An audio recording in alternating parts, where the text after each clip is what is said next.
Hey, hi Abangers, it's me Gilbert and welcome to my page. Last time pinag-usapan natin yung stock market.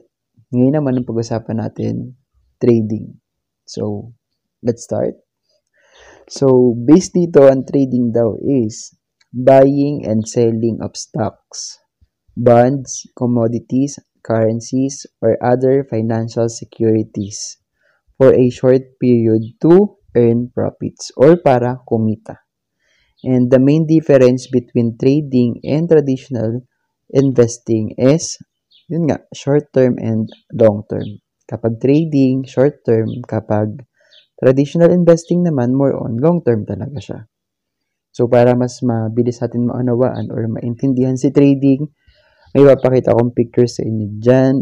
And, yan na. So, sa trading or sa trade, may example dyan, di ba? Cash, barter, or card. Pero ano nga ba si trade? Trade is simply any exchange of money or goods. Dahil online trading to pinag-aaralan natin, money muna tayo. Money for the win. Joke lang. So, example ko. Maganda dito ang example nung pandemic. Alam naman natin nung pandemic, face mask, napaka-importante.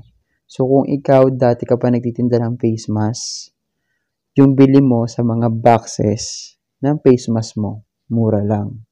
Tapos, nung nagka-pandemic, tumaas ang demand ng face mask, mas malaki mo siyang magbibenta. So, parang ganun si online trading na inaaral natin. Pero kung yung face mask naman na yun is pandemic mo na nabili at nung pandemic ka bumili ng maraming boxes at natapos na si pandemic, syempre, bababa na yung presyo ng face mask mo. So, ganun din si online trading na pinag-aaralan natin ngayon. So, ngayon naman, kapag online trading ang gagawin natin, ganito na yung picture or ganito na yung makikita nyo sa mga cellphone nyo kapag nag-research kayo or kapag gagawin na natin yung online trading natin. May makikita na kayo dyan mga heartbeats.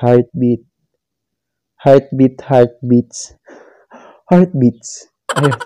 Basta heartbeat yan, ganun. Tapos, may green at red dyan. Diyan napapasok yung buy and sell. So, kailan tayo magbabuy kapag mababa? Magsisell tayo kapag mataas. Yun. Buy low, high sell. Ayun lang. So, yun lang muna for today's video. And sa susunod naman na video, pag-aaralan natin is kung paano na talaga tayo mag-online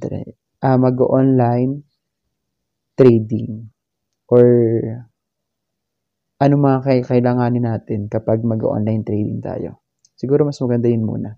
Kung anong kailangan natin bago tayo mag-online trading. Sige, yun na.